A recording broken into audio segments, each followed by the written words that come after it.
Is there any way Gordon Sondland doesn't show up, or Gordon Sondland pleads the fifth when he shows up and doesn't offer much? That's entirely possible. I'm sure that his attorneys are advising him on exactly what he might say or not say, given the increasing clarity of the legal risk he might be putting himself in, depending on how he testifies. Welcome back. That was Democratic Senator Chris Coons on what to expect or perhaps not to expect during EU Ambassador Gordon Sondland's highly anticipated public hearing this week in the impeachment inquiry. There are so many questions swirling around Sondland. The Wall Street Journal reports today that emails, a paper trail, shows Sondland was keeping top administration officials, including acting White House Chief of Staff Mick Mulvaney and Energy Secretary Rick Perry, up to date on his efforts on the Ukraine investigations. Sondland testified that he did not recall discussions with any State Department or White House officials about former Vice President Biden or his son, nor do I recall, he said, taking part in any effort to encourage an investigation into the Bidens.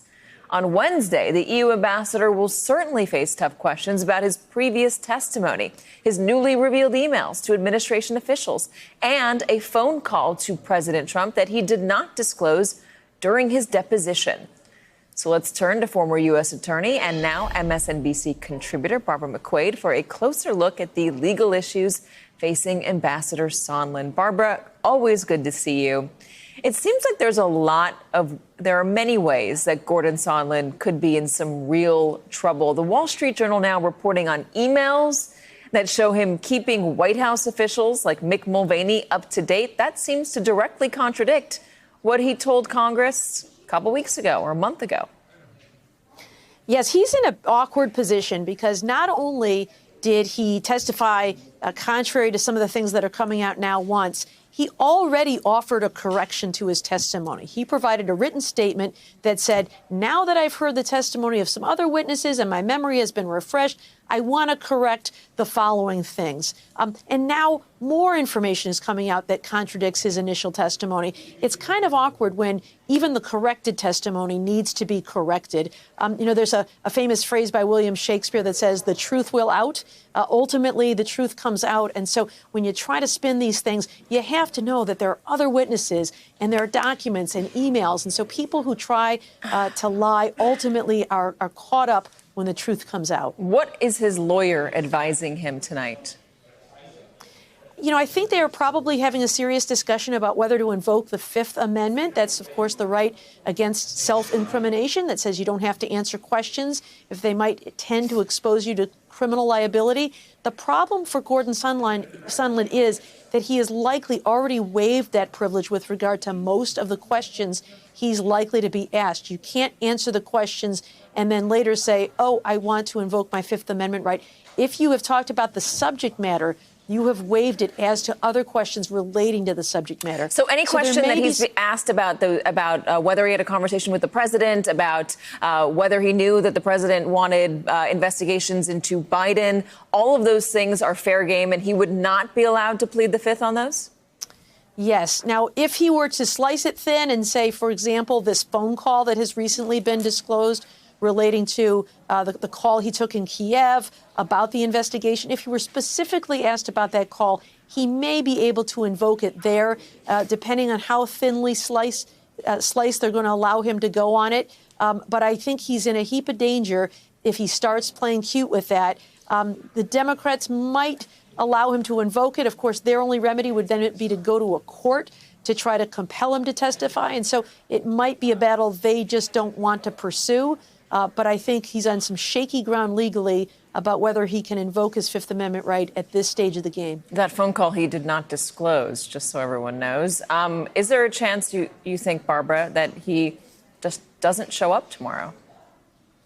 I don't think so. I think the fact that he has come a couple times before makes it difficult for him not to show up without being in contempt of Congress. So if he doesn't show up tomorrow, it really just delays the day of reckoning. And so, if he's not ready, if there's some other reason not to show up. But I think that he'll at least show up. And if he invokes the Fifth Amendment, it would be only to limited amounts of questions, not to the whole thing. I keep saying tomorrow, I mean Wednesday. My brain thinks it's Tuesday, even though I do this show every Monday. I should know better. Understood. What if he says, I don't recall? I think that is likely to be the safest bet. If you look even back at the prior testimony, he was very careful to couch many of the things he said in terms of not recalling. That is much more difficult for someone to prosecute a lie, because it's almost impossible to tell what was in someone's mind. It may be that a jury doesn't believe that you didn't recall something when you've had so many instances where you were involved in it, but that is likely what his lawyers are saying is, of course, advising him it's difficult to prove what you do or don't recall. And so if he comes in and testifies, my guess is there's a lot of, you'll hear that phrase an awful lot. Well, let me ask you this, the trustworthiness, the credibility of the witness. Republicans will likely say he's already changed his story once. Why should we believe him now?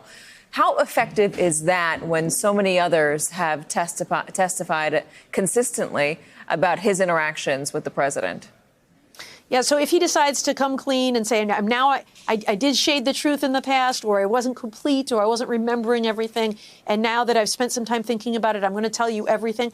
I think for a witness who has demonstrated some credibility issues, the way to rehabilitate his credibility is through corroboration. And so he needs to tell a story that is consistent with the stories we're hearing from other witnesses and the paper trail, what is in the emails and the text messages. And so I think he does have some value as a narrator to help link those dots, but only if it's consistent with the other testimony and documentary evidence. The best part about this story is that we get to show that video of Jeff Bennett doggedly trying to get Ambassador Sondland to answer questions right here. This video, last time he was testifying on Capitol Hill, and his lawyer trying to bat Jeff Bennett away, and Bennett telling that lawyer, you're a well-respected attorney, you know that there is freedom of the press. So I love seeing this video of Jeff Bennett. I love the opportunity to put it on our screen. Barbara McQuade, also always love having you. Thank you very much.